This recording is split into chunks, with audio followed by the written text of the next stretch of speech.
압승이네요, 압승. 예. 60%? 예.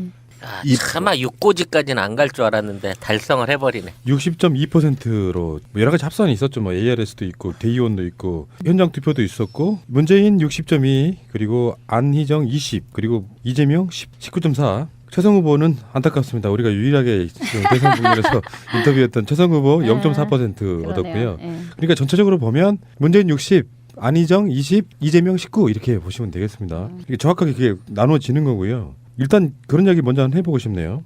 호남은 문재인을 선택했다라고 보는 게 맞겠죠. 그러니까 호남에 이렇게 반문 정서가 꽤 있을 것이다. 이 얘기를 이제 쭉 해왔었고 안철수가 뭐 나름 그쪽에서 대박이 났다. 뭐 이 얘기를 하면서 그게 반문 정서의 어떤 반영이 아니겠느냐 이런 얘기를 하면서 이렇게 압도적인 표차로 문재인이 당선되지는 않을 거다. 이런 식의 어떤 약간의 기대감 그런 것을 내비친 언론의 목소리가 있었는데 그렇지는 않다는 거죠. 그러니까 그동안에 우리 권 PD가 우리 방송에서 반문 정서가 호남에서 언론의 굴절이 있었다. 계속 부추기고 있다. 오히려 언론이 반문 정서를 호남에 붙이고 있다 주장한 게 맞아 떨어진 거죠. 어머님의 진보 엄마를 팔아서까지 얘기를 했는데 이게 이제 증명이 된 거다. 호남인들은 아직도 문재인을 버리지 않았다. 기대를 하고 있다. 이렇게 보시면 되겠죠. 이렇게 안철수가 바로 하루 전에 있었던 경선에서 얻었던 표가 다 합쳐서 한 5만 표 되나요? 5만 9천 표. 근데 문재인이 얻은 표는 14만 표입니다. 그러니까 거의 14만 2,343표입니다. 그러니까 3배 정도 되는 숫자로 무슨 대박은 그런 걸 대박이라고 하나? 그런데 지금도 언론들은 민주당 경선이 막 끝났는데도 불구하고 안철수 사진을 내보내고 있죠. 제가 다른 팟캐스트에서 55대 20대 20으로 예측을 했었습니다. 그때 이제 호남 지역 45만 명 그 투표 희망자들 안에서 표본 추출한 수치가 딱 그렇게 나왔거든요. 55대 20대 20대 5 정도로. 근데 거반 맞았네. 거반 그 수치 그대로 반영이 된 거예요. 최성 후보가 5%를 못 땄다는 거 그거 차이 정도만 있네요. 네. 그러니까 이미 처음에 그 투표 신청을 했던 사람들 안에서 낸 지지도가 그대로 이 반영이 돼가지고 나타난 거예요, 사실상. 그러다 보면 호남이 가지고 있는 문재인에 대한 어떤 그 정서라든지 지지율은 사실 어느 정도 굳건한 상태라고 봐야 되지 않냐 싶은 거죠. 이 경선 중에 잡음도 많았고 뭐 이재명 후보 같은 경우는 압수수색을 당해서 상당히 손해를 봤을 것도 같습니다만 전반적으로 문재인 자체에 대한 호남 지지는 그때 이제 55라고 나올 때도 설마 55까지 이렇게 얘기를 했었는데 그보다 더 높은 수치로 대세론을 증명해버렸다는 차원에서 이제 앞으로의 경선은 크게 이렇게 어떻게 같이 달리는 같이 하는 경선으로서의 그 종반부만 남아있지 이미 결과는 경해진 게 아니냐 싶은 성급한 예상도 할 수 있을 것 같은데요. 이제 재밌는 사항이 2위입니다. 2위. 그렇죠. 예, 저는 2위 보기. 네, 1위는 빼고요. 이 저는 아까 봤는데요. 사실상 이재명이다. 왜 그러냐면 실제 당내 대의원 투표 1,200명 정도 되더라고요. 보니까. 거기에서 이제 큰 차이가 났어요. 거기서 차이가 안 났으면 2위는 아마 이재명이 될 가능성이 있다. 그래서 향후에 부산 쪽과 충남은 어차피 안희정 후보가 먹을 것이고 경기 서울로 올라올수록 2등은 이재명이 될 가능성이 높다. 근데 지금도 20%또 19.4%라는 것도 뭐 오차범위 이내예요. 그렇죠, 그렇죠. 네. 그런 데다가 이제 수도권 쪽에서 아무래도 이재명 후보에 대한 인지도가 높으니까 좀 더 선전을 하지 않을까라는 생각이 드는데 어쨌든 지금 봤을 때는 결선 투표로까지 가지는 않을 것 같고 그러니까 과반을 문재인 후보가 무난히 넘어설 것 같고 좀 빠진다 하더라도 한 55% 정도는 될 것 같고 2위 싸움이 이제 조금 더 볼만할 텐데 지금 뭐 안희정에 대해서 뭐 역선택이 있을 것이다 뭐 여러 가지 등등의 이야기가 나왔지만 실제로 역선택이 이 결과에 미친 영향은 좀 미미했다라고 볼 수가 있는 것이고 좀 뭐 그 이후 이제 뭐 충남에서 좀 먹어주더라도 그 이후가 어떻게 될 것인가 하는 거는 좀 관전 포인트가 될 것 같아요. 사실상 호남이 왜 중요한지는 우리가 계속 방송으로 이야기를 했습니다만 호남에서 이렇게 결정이 돼버리면 그냥 관전 포인트는 문재인이 50을 못 넘고 나머지 주자가 합쳐서 50 정도에 육박하는 그래서 어느 쪽이 2위가 되느냐가 중요한 싸움일 수도 있다. 그것이 유일한 변수다라고 했는데 일단 하나의 변수는 지워진 것 같아요.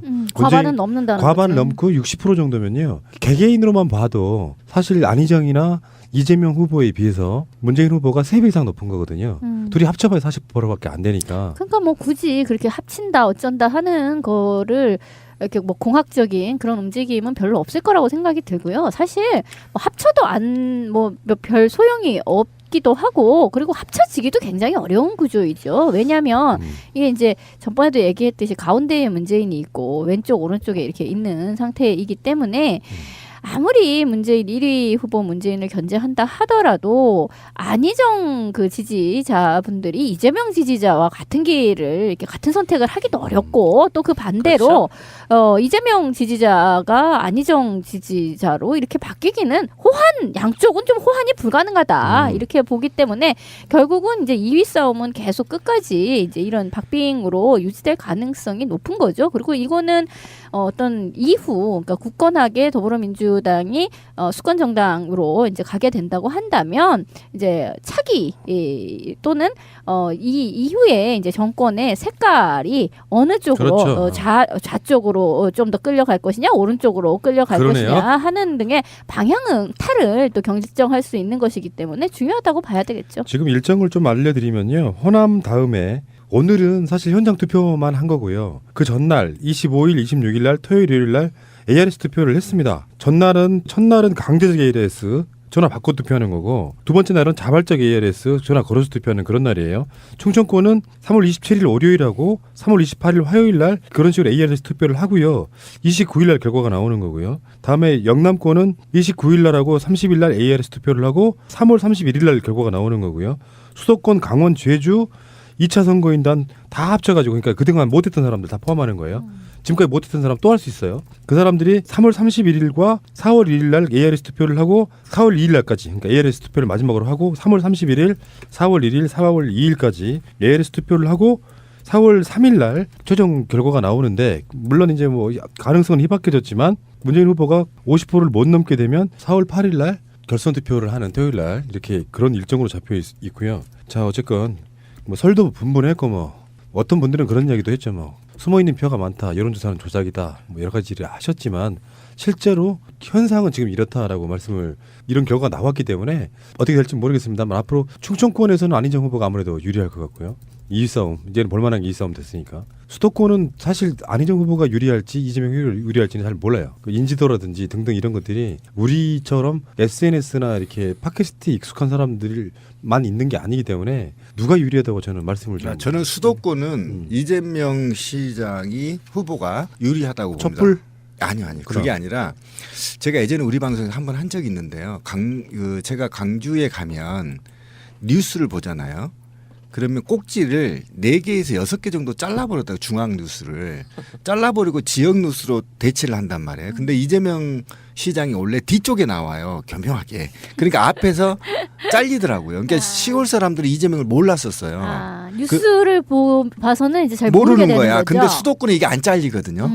그러니까 수도권에 올라올수록 그 양반이 이재명이 훨씬 낫다. 저 구시대의 사고 방식은 또 뭐램? 누가 젊은 사람들 요즘 텔레비를 봐? 그거 중요합니다. SNS나 이런 걸로 다 확인되기 때문에 호불호가 분명히 있는 것이고요. 이따가 잠시 후에 지지자들 간에는 뭘 어떻게 해야 되는가에 대한 토론도 한번 해보도록 할게요. 어찌됐건 이재명 시장하고 안희정 지사의 이 싸움이 볼만한 싸움이 됐고요. 생각보다 좀 굉장히 싱겁게 끝났다라고 보고 물론 이 방송 들으시는 다른 후보 지지자분들이 뭔 소리야? 지금 숫자가 200만 명이 좀 넘었고 그중에 호남권이 한 45만 명 정도 된다고 하죠.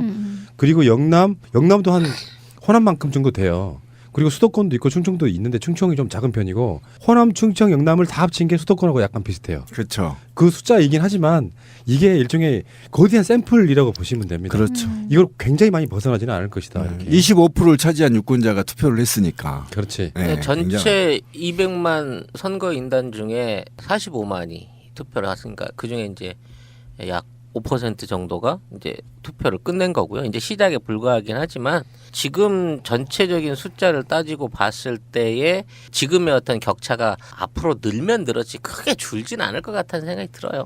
그러니까 저는 이제 호남 그 결과를 딱 하나만 얘기 한번 해보자 그러면 안희정 지지율에는 분명히 아무리 호남이라고 해도 비민주당 표가 있을 거란 말이에요. 특히나 보수 쪽에 그렇겠죠. 그 표가 좀 빠질 거라고 보고 또 그 이재명 시장 같은 경우는 뭐 진보 정당 쪽에 지지자들의 표도 분명히 있을 거라고 보니까 이게 지금 나머지 이익 싸움에 있어서 누가 더 유리할지를 아직 득실 계산을 좀 못하겠는데 여론조사상으로는 안희정 후보가 좀 더 높게 나왔던 측면에 비하면 이재명 시장이 선전한 거기도 하지만 한편으로 호남권에서 안희정한테 졌다는 것은 또 어떻게 보면 뼈아픈 대목일 수도 있다라고 생각이 드니까요. 이게 어떻게 이걸 분석해야 될지 정확히 모르겠어요. 더더욱이 조심해야 될 것은 어쨌든 지금 언론 프레임이 국민의당과 더불어민주당하고 상대적으로 같은 레벨에서 비교를 하는데 유권자 수가 진짜 7만 대 45만이기 때문에 9만 대 45만. 9만 대 45만이기 때문에 이런 거를 좀 보고 언론 장난에 좀 넘어가지 않았으면 좋겠다.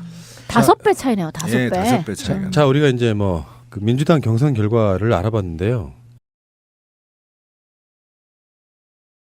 표차로 문재인이 당선되지는 않을 거다. 이런 식의 어떤 약간의 기대감 그런 것을 내비친 언론의 목소리가 있었는데 그렇진 않다는 거죠. 그러니까 그동안에 우리 권 PD가 우리 방송에서 반문 정서가 호남에서 언론의 굴절이 있었다. 계속 부추기고 있다. 오히려 언론이 반문 정서를 호남에 붙이고 있다 주장한 게 맞아 떨어진 거죠. 어머님의 진보 엄마를 팔아서까지 얘기를 했는데 이게 이제 증명이 된 거다. 호남인들은 아직도 문재인을 버리지 않았다. 기대를 하고 있다. 이렇게 보시면 되겠죠. 이렇게 안철수가 바로 하루 전에 있었던 경선에서 얻었던 표가 다 합쳐서 한 5만 표 되나요? 5만 9천 표요. 근데 문재인이 얻은 표는 14만 표입니다. 그러니까 거의 14만 2,343표입니다. 그러니까 3배 정도 되는 숫자로 무슨 대박은 그런 걸 대박이라고 하나? 그런데 지금도 언론들은 민주당 경선이 막 끝났는데도 불구하고 안철수 사진을 내보내고 있죠. 제가 다른 팟캐스트에서 55대 20대 20으로 예측을 했었습니다. 그때 이제 호남 지역 45만 명 그 투표 희망자들 안에서 표본 추출한 수치가 딱 그렇게 나왔거든요. 55대 20대 20대 5 정도로. 근데 거반 맞았네. 네, 거반 그 수치 그대로 반영이 된 거예요. 최성 후보가 5%를 못 그렇지. 땄다는 거 그거 차이 정도만 있네요. 네. 그러니까 이미 처음에 그 투표 신청을 했던 사람들 안에서 낸 지지도가 그대로 이 반영이 돼가지고 나타난 거예요, 사실상. 그러다 보면 호남이 가지고 있는 문재인에 대한 어떤 그 정서라든지 지지율은 사실 어느 정도 굳건한 상태라고 봐야 되지 않냐 싶은 거죠. 이 경선 중에 잡음도 많았고 뭐 압승이네요, 압승. 60%? 예. 차마 육고지까지는 안 갈 줄 알았는데 달성을 해버리네. 60.2%로 여러 가지 합산이 있었죠. 뭐 ARS도 있고 대의원도 있고 현장 투표도 있었고 문재인 60.2 그리고 안희정 20 그리고 이재명 19.4 최성 후보는 안타깝습니다. 우리가 유일하게 대선 국면에서 인터뷰했던 최성 후보 0.4% 얻었고요. 그러니까 전체적으로 보면 문재인 60 안희정 20 이재명 19 이렇게 보시면 되겠습니다. 이게 정확하게 그게 나눠지는 거고요. 일단 그런 이야기 먼저 한번 해보고 싶네요. 호남은 문재인을 선택했다라고 보는 게 맞겠죠. 그러니까 호남에 이렇게 반문 정서가 꽤 있을 것이다. 이 얘기를 이제 쭉 해왔었고 안철수가 뭐 나름 그쪽에서 대박이 났다. 뭐 이 얘기를 하면서 그게 반문 정서의 어떤 반영이 아니겠느냐 이런 얘기를 하면서 이렇게 압도적인 뭐 이재명 후보 같은 경우는 압수수색을 당해서 상당히 손해를 봤을 것도 같습니다만 전반적으로 문재인 자체에 대한 호남 지지는 그때 이제 55라고 나올 때도 설마 55까지 이렇게 얘기를 했었는데 그보다 더 높은 수치로 대세론을 증명해버렸다는 차원에서 이제 앞으로의 경선은 크게 이렇게 어떻게 같이 달리는 같이 하는 경선으로서의 그 종반부만 남아있지 이미 결과는 정해진 게 아니냐 싶은 성급한 예상도 할 수 있을 것 같은데요. 이제 재밌는 사항이 2위입니다. 2위. 그렇죠. 예, 저는 2위 보기. 네, 1위는 빼고요. 저는 아까 봤는데요. 사실상 이재명이 2위다. 왜 그러냐면 실제 당내 대의원 투표 1,200명 정도 되더라고요. 보니까. 거기에서 이제 큰 차이가 났어요. 거기서 차이가 안 났으면 2위는 아마 이재명이 될 가능성이 있다. 그래서 향후에 부산 쪽과 충남은 어차피 안희정 후보가 먹을 것이고 경기 서울로 올라올수록 2등은 이재명이 될 가능성이 높다.